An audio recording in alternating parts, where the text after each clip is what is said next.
Hello students, आज हम पढ़ेंगे तृतीयः पाठः क्रियाकारक कुतूहलम। इस चैप्टर में सरल श्लोकों के माध्यम से कारकों एवं क्रिया के लकारों का बोध कराया गया है।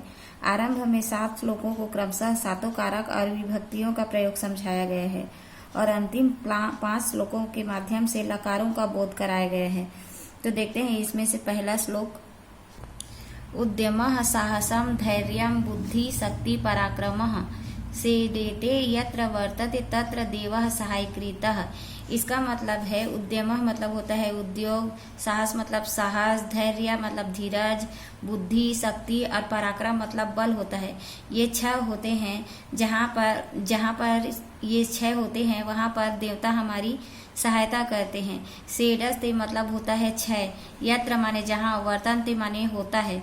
तो इसका अर्थ हुआ जहाँ उद्योग, साहस, धीरज, बुद्धि, शक्ति और पराक्रम ये 6 होते हैं वहाँ देवता सहायक होते हैं तथा जिस व्यक्ति में उद्यम, साहस, धीरज, बुद्धि और पराक्रम ये 6 गुण होते हैं देवता उसकी हमेशा सहायता करते हैं।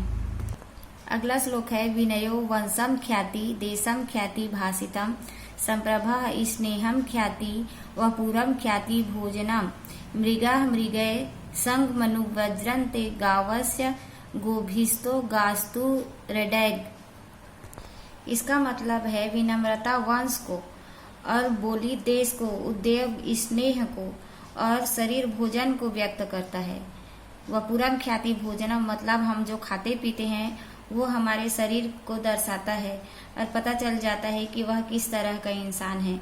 तो बोली या भाषा से देश के बारे में जाना जा सकता है और उद्योग से स्नेह के स्तर का एवं शरीर को देखकर खान पान को ज्ञात किया जा सकता है। यहाँ अगला श्लोक मृगा मृगय सम अनुव्रजन्ति का मतलब होता है एक समान स्वभाव वाले। एक समान स्वभाव के कारण ही जो मृग होते हैं वो मृग या हिरण होते हैं वो एक दूसरे के साथ, और गावस्य माने जो गाय होते हैं वो एक दूसरे के साथ रहते हैं। मूर्खास्य मूर्खय सुधियः सुधिभिः समान शील व्यसेन व्यखनम। इसका मतलब यही है कि मूर्ख मूर्खों के साथ रहता है और समानशील मतलब एक जैसे व्यवहार के कारण, और जो बुद्धिमान होता है वो बुद्धिमानों के पीछे भागते हैं अर्थात अनुसरण करते हैं। तो इस श्लोक का अर्थ हुआ समान स्वभाव एवं लगाव वाले मित्रता भाव से, मतलब एक दूसरे के एक समान होने के कारण हिरण हिरणों के, गाय गायों के तथा घोड़ा घोड़े के और मूर्ख मूर्खों के, बुद्धिमान बुद्धिमानों के पीछे भागते हैं अर्थात उनका अनुसरण करते हैं। अगला श्लोक है विद्या विवदाय धनम मदाय शक्ति परेशान परिपीडाय खलस्य सर्वो विपरीतम भेदम ज्ञानाय दानाय च रक्षणाम। इसका मतलब है कि दुष्ट व्यक्ति की जो विद्या होती है वो विद्या ग्रहण करता है, वो दूसरों को सताने के लिए अर्थात झगड़ा करने के लिए, विवाद उत्पन्न, विवादाय मतलब होता है विवाद उत्पन्न करने के लिए, और जो दुष्ट व्यक्ति का धन होता है वो अहंकार के लिए मतलब दूसरों को दबाने के लिए होता है, और जो उसकी शक्ति होती है, शक्ति मतलब ताकत, जो ताकत होती है वो दूसरों को पीड़ा पहुंचाने के लिए, परि मतलब दूसरे, पीड़नाय मतलब कष्ट देने के लिए, और खला से सर्दो विविधम मतलब होता है इसके विपरीत। जो साधु व्यक्ति होते हैं, जो अच्छे प्रकृति का इंसान होता है, उसका जो ज्ञान होता है, विद्या होता है, वो ज्ञान के लिए होता है, जो दूसरों को ज्ञान देता है तथा धन दान करने के लिए होता है, और जो शक्ति होता है वो दूसरों की रक्षा करने के लिए होता है। तो इस श्लोक का अर्थ हुआ कि दुष्ट व्यक्ति की विद्या विवाद के लिए, शक्ति अहंकार के लिए और दूसरों को पीड़ा पहुंचाने के लिए होती है। इसके विपरीत सज्जन व्यक्ति की विद्या ज्ञान के लिए, धन दान के लिए और दूसरों की रक्षा के लिए होती है। देखते हैं अगला श्लोक। क्रोधात् भवति समोहः समोहात् स्मृति विभ्रमः स्मृति भ्रसात् बुद्धिनाशो बुद्धिनाशात् प्रणश्यति। इसका मतलब है कि क्रोध से अज्ञान होता है और अज्ञान से स्मृति को नाश करता है। स्मृति मतलब याददाश्त होता है, विभ्रम मतलब नष्ट हो जाता है, और स्मरण शक्ति, स्मृति प्रसाद बुद्धि नाश मतलब जब हमारी स्मृति और बुद्धि का नाश हो जाता है तो मनुष्य ही नष्ट हो जाता है। बुद्धि नाशात् प्रणश्यति मतलब बुद्धि के नाश होने से मनुष्य स्वयं भी नष्ट हो जाता है। तो इस श्लोक का अर्थ हुआ क्रोध से अज्ञान होता है, अज्ञान से स्मृति को नाश होता है, और स्मरण शक्ति के नष्ट होने से, बुद्धि नष्ट होने से मनुष्य स्वयं नष्ट हो जाता है। अगला श्लोक देखते हैं। अलसस्य कुतो विद्या अविद्यस्य कुतो धनम, अधनस्य कुतो मित्रम, अमित्रस्य कुतः सुखम। इस श्लोक का अर्थ है आलसी को विद्या कहाँ, अलसा से माने आलसी व्यक्ति को कुतो विद्या, विद्या नहीं मिल सकती। अविद्यस्य, और जिसको विद्या नहीं है उसको धन प्राप्त नहीं हो सकता। अधनस्य कुतो मित्रम, मतलब और जिसके पास धन नहीं है उसके पास मित्र कहाँ। और अमित्रस्य, मतलब जिसके पास मित्र नहीं है उसको सुख कहाँ। तो इस श्लोक का अर्थ हुआ आलसी को विद्या कहाँ, विद्याहीन को धन कहाँ, और धनहीन को मित्र कहाँ, और मित्रहीन को सुख कहाँ। अगला श्लोक है शैले शैले न माणिक्यम, मौक्तिकम न गजे गजे, साधवो न सर्वत्रम, चंदनम न वने वने। अभी इसका मतलब होता है कि प्रत्येक पर्वत में, शैले शैले मतलब होता है पर्वत, माणिक्यम माने मोती मणि। तो यहाँ इस श्लोक का मतलब है कि प्रत्येक पर्वत में मणि नहीं होती है और वे सज्जन नहीं होते हैं। जो हर जगह पर साधु व्यक्ति निवास नहीं करते हैं और हर वन में चंदन का वृक्ष नहीं होता है। तो इसका मतलब हुआ इस श्लोक का कि प्रत्येक पर्वत में मणि नहीं होती है और प्रत्येक जगह पर सज्जन व्यक्ति नहीं होते हैं और हर जगह पर, हर जंगल में चंदन का वृक्ष नहीं होता है। अगला श्लोक है पापन्नि वार्यते योजयते हिताय, गुहाम निगुहति गुणान प्रकटीकरोति। आपद्गतं च न जहाति ददाति काले, समित्र लक्ष्मण इदं प्रवदन्ति संतः। इस श्लोक में मित्र के अच्छे लक्षण को बताया गया है कि मित्र कैसे होता है।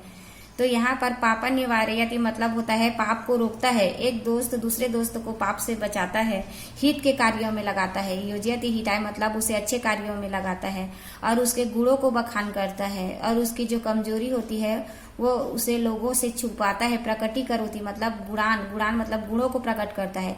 आपद्गतम मतलब विपत्ति के समय में, न जहाति ददाति काले इसका मतलब है कि विपत्ति काल में साथ देता है।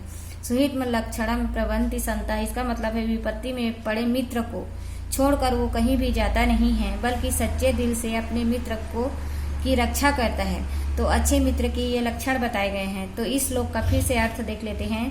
पाप से रोकता है, हित के कार्यों में लगाता है, गुणों को बखान करता है और उसकी कमजोरी को छुपाता है। विपत्ति आपद्गतम विपत्ति काल में उसकी रक्षा करता है, उसकी मदद करता है, अपने मित्र को छोड़कर जाता नहीं है। ये सच्चे मित्र के लक्षण बताए गए हैं।